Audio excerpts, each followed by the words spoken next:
అచ్చ తెలుగు విద్యార్థితో తెలుగు రాష్ట్రాల ఫస్ట్ ర్యాంక్ నారాయణదే. Founder and chairman Vishweshwar Reddy గారు ఉన్నారు. నమస్తే సార్. నమస్తే అమ్మా. ఎలా ఉన్నారు? బాగున్నాం. How are you? I'm doing great sir. Thank you. Sir మనకి ఇప్పుడు కొత్త లా ఎన్ఫోర్స్మెంట్ వచ్చింది. 1811 క్లాసిఫైడ్ ఆఫీసర్స్ లో కొత్త లా ఎన్ఫోర్స్మెంట్ వచ్చింది. సో అది ఎలా వర్క్ అవుతుంది ఏంటి ఒకసారి చెప్తారా దాని గురించి? టిపికల్ గా యుఎస్సిఎస్ గైడ్ లైన్స్ ఇస్తుంది, యుఎస్సిఎస్ రూల్స్ మేక్ చేస్తుంది అనుకోండి. ఆ రూల్స్ లో ఏదైతే ఇంప్లిమెంట్ చేయడానికి లా ఎన్ఫోర్స్మెంట్ ఏజెన్సీస్ ని యూజ్ చేస్తుంటుంది అన్నట్టు. అంటే ఎవరైతే ఇక్కడికి లీగల్ గా ఇల్లీగల్ గా వచ్చి కంట్రీ లోపల పనిచేస్తున్న వాళ్ళు ఉంటారు కదా, ఆర్ రిజైడ్ అవుతున్న వాళ్ళని, if they are doing legality or illegality అని మనకు తెలియదు కదా, వాటిని ఏరివేయాలంటే మనం తప్పకుండా లా ఎన్ఫోర్స్మెంట్ ఏజెన్సీస్ని వాడుకోవాల్సి ఉంటుంది. ఇంతకుముందు ఐస్ ఉంటుంది, ఇమిగ్రేషన్ కస్టమ్ ఎన్ఫోర్స్మెంట్, అంటే ఇప్పుడు కూడా ఉంది, బట్ ఐస్ కానివ్వండి మిగతా డిపార్ట్మెంట్స్ ఏదైనా ఉంటే వాళ్ళు పంపిస్తారు ఏజెంట్లు. దాని బదులు ఇంకా in addition to that they are using 1811 agents, special agents అనుకోండి. సో వీళ్ళు ఏంటంటే వీళ్ళు కూడా గ్రౌండ్ లో ఎక్కడెక్కడైతే ఇమిగ్రేషన్ రూల్స్ ని వయలేట్ చేస్తారో, whether it is legal or illegal, illegal గా వచ్చి కంట్రీ లోపలికి వచ్చి ఓవర్ స్టే చేయడం కానీ అటువంటి ఏదైనా జరిగితే ఈ ఆఫీసర్స్ సైట్ ఆడిట్కి వెళ్తే లేకపోతే ఇన్స్పెక్షన్కి వెళ్తే అది ఎక్కడికైనా వెళ్ళొచ్చు. ఇప్పుడున్న కొత్త రూల్ ప్రకారం ఏంటంటే వాళ్ళు they can visit anywhere and they can find the people if they are there, then they will do proceedings. అంటే లా ఎన్ఫోర్స్మెంట్ చేసి తీసుకొచ్చి ప్రాసిక్యూట్ చేసి వారికి డిపోర్టేషన్ ఉంటే వాళ్ళని డిపోర్ట్ చేస్తారు. సో ఇది టిపికల్గా న్యూ యాక్ట్ జరుగుతుంది. సో అది ఎక్కువ అంటే మోర్ ఇంప్లిమెంటేషన్ చేయడానికి ట్రంప్ అడ్మినిస్ట్రేషన్ 2.0లో చాలా బ్రహ్మాండంగా ఎఫర్ట్ పెడుతున్నారు.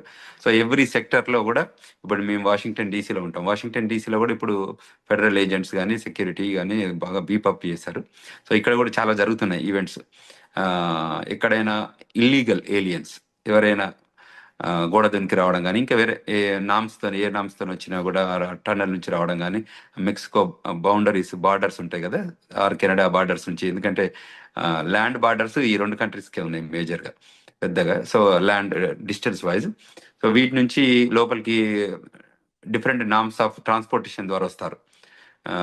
సో వచ్చి ఇక్కడే సెటిల్ అయితే వాళ్ళు ఉంటారు, కొందరు వాకింగ్ నుంచి రావచ్చు, ఎందుకంటే ఇది it's only wall bearing both countries.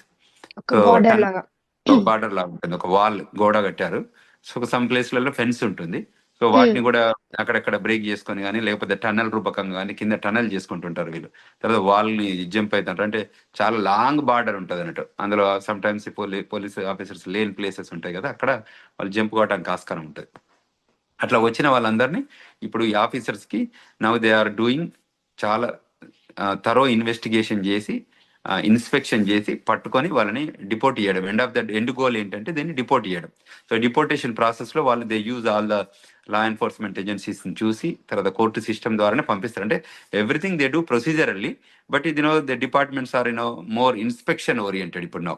అంటే ఎక్కడెక్కడ ఉన్నారో వాళ్ళని పట్టుకోవడానికి this is the process they follow. So and they are hired more people అన్నట్టు టు డూ ది యాక్టివిటీ. ఈ యాక్టివిటీ చేయడానికి ఆఫీసర్స్ కావాలి కదా, ఆ ఉద్దేశంతో దీన్ని రిక్రూట్మెంట్ జరగడం జరిగింది. ఓకే, దీనికి ఎలా వర్క్ అవుతుంది అంటారు sir?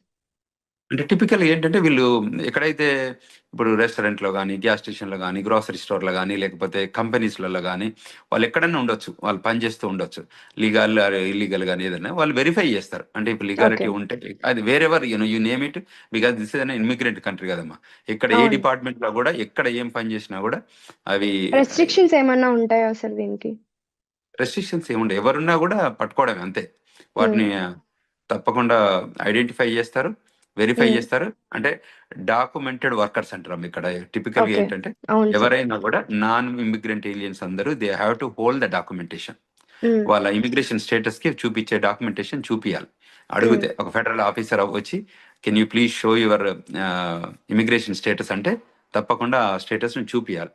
చూపించకపోతే then they will arrest and they will take you to the justice and judge will అంటే లా ఎన్ఫోర్స్మెంట్ నుంచి తీసుకొచ్చి ప్రాసిక్యూషన్ చేపిస్తారు. ప్రాసిక్యూషన్లో ఒకవేళ ఎవిడెన్స్ వాళ్ళు ఫేక్ అని తెలిస్తే జడ్జ్ ఏం చేస్తారంటే డిపోర్టేషన్ ప్రొసీడింగ్స్ను ఆర్డర్ చేస్తారు. ఓకే, మళ్ళీ వాళ్ళకి ఇంకా ఎంట్రన్స్ ఉండదా సార్?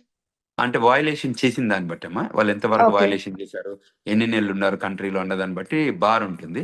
వాళ్ళు ఓకే. 6 మంత్స్ బారా, 6 మంత్ ఎంతవరకు ఉన్నారు, 6 మంత్స్ తర్వాత ఉన్నారా, 1 ఇయర్ తర్వాత ఉన్నారా అని చూస్తే 5 ఇయర్స్ బారా, 10 ఇయర్స్ బారా వాళ్ళకి depends on okay. The size. Depends on their violation అనుకోవచ్చు.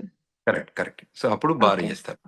అంత ఓకే. ప్రొసీజరల్ గా, అంటే ఇట్ ఇస్ లిటరలీ ప్రొసీజరల్ గా, అంటే నాట్ ఇంటెన్షనల్లీ అరే వీళ్ళని చేయాలి వాళ్ళని చేయాలని లేదు. ఎవరు హ్మ్. మిస్టేక్స్ చేసినా, ఎవరు వయలేట్ చేసినా they have to be bound to the law of the land. Okay. Okay sir. Thank you so much sir. Thank you.